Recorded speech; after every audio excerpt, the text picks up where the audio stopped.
For many centuries, bell and burial have been associated together, and the use of the passing bell dates from many centuries ago. In about the year 400 AD, bells were introduced to the church. According to the Venerable Bede, they were first used in England in the later 7th century, and shortly after this, the custom of tolling the bell was introduced. In the 8th century, the bell was used to indicate excommunication from the church, signalling a person's spiritual death. The passing bell or the soul bell was tolled when a person was dying and passing from this world to the next, and Bede referred to it when St Hilda died. In some parts, the tolling bell indicated that prayers should be said on behalf of the dying person's soul, in the belief that the devil was lying in wait to take the soul at the time of death, but the bell was thought to frighten the devil away. It was stated, when anyone is passing out of this life, a bell shall be tolled, and the minister shall not then slack to do his last duty. In other parts of the country, it was tolled for the intercession of the soul of the departed. Following the Reformation, the passing bell custom was retained, but with a new interpretation. People were told that its ringing was for the admonishment of the living, and to get them to pray for the dying. The tolling of public bells at the time of a death or funerals has since diminished, although bells are still rung for the death of a monarch as a mark of respect. The tolling of a bell at funerals dates back to the 12th century. A bell must too be rung when we are conducting the corpse to the church and during the bringing it out of the church to the grave, stated Durand, who lived at the time. There were old proverbs regarding this. When thou dost hear a toll or knell, then think upon thy passing bell. The other was, when the bell begins to toll, Lord, have mercy on the soul. Another bell that was used in this way was the death bell. No doubt that this was a later form of the passing bell, and the dead bell was used for hundreds of years, but nowadays obituaries appear in newspapers instead. At the time when a person died, the bell informed those living in the village or town of the passing. This was usually done by the beadle of the local kirk, according to the Reverend Thomas Somerville of Jedburgh, 1741 to 1814, who would walk through the town slowly, tinkling a small bell, with his head uncovered, intimating that whoever it was had died.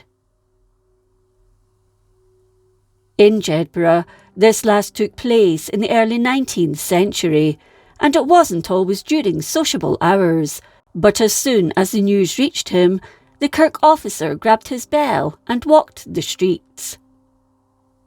The lyke-wake took place between the time of death and the funeral. This was another ancient custom, and was derived from the old Anglo-Saxon words for a body and to watch. It came from the old superstition that the body may have been carried off in the night by unseen entities, although more likely was to do with keeping it safe from predators. In Thomas Pennant's tour of Scotland in 1769, he noted that in the Highlands there was a strange mixture of happiness and sorrow during this lyke-wake, or late-wake as he called it. He wrote, "The evening after the death of any person, the relations and friends of the deceased meet at the house, attended by bagpipe or fiddler.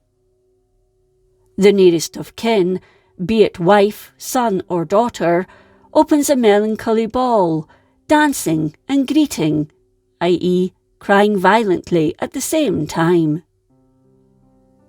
And this continues till daylight. He went on that if the body remained unburied for 2 nights, the same rites are renewed, and thus they rejoice at the deliverance of their friends out of this life of misery. He went on to say, such indecencies we find long ago forbidden by the Church, but in fact it was a custom that could be traced back generations in the Highlands and Islands. When the body was removed for burial, the bellman would take the bell and walk in front of the bier, giving notice of the approaching funeral procession by an occasional toll of the bell.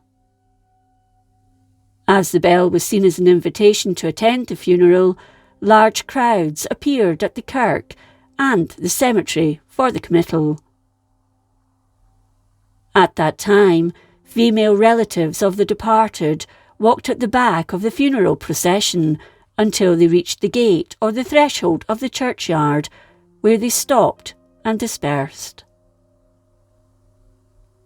The last person to be tolled by the dead bell in Jedburgh was Adam Wilson, a shoemaker in the town head, who died aged 72 between 1812 and 1816.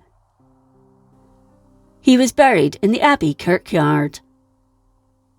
In Hawick, according to the new statistical account, this custom was done on the occasion of every death, when one of the borough officers would proceed through the different districts of the town, when, lifting his hat and ringing the bell at different intervals, would make the following announcement in all solemnity.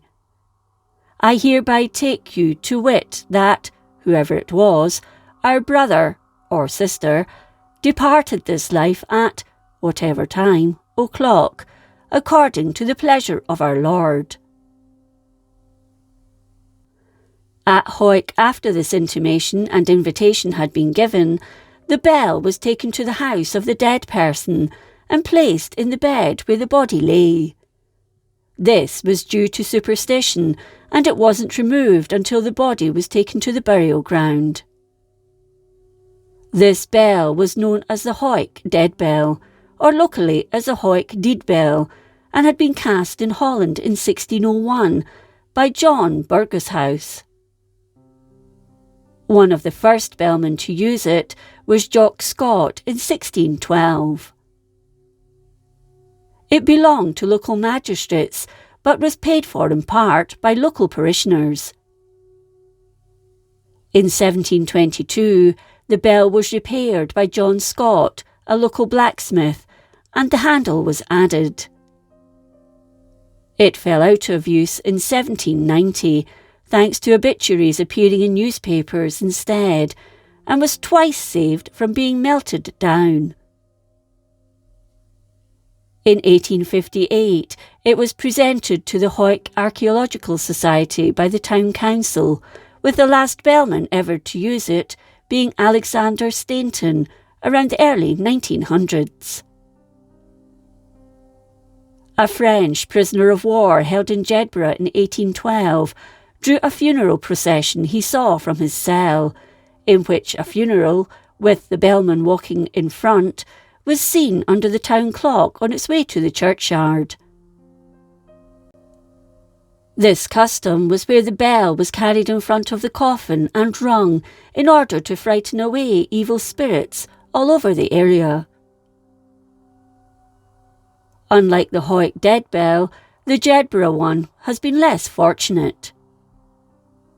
On the morning of 17th October 1898, fire broke out at the Jedburgh Museum where the bell was kept, and was burnt to the ground, along with everything inside it.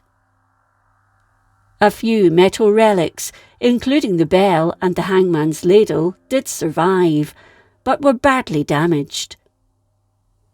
One side of the bell had melted away, and the clapper was welded to the other side, but it was saved for posterity in that shape. It was made by John Meikle of Edinburgh in 1694, almost 100 years after the Hawick bell.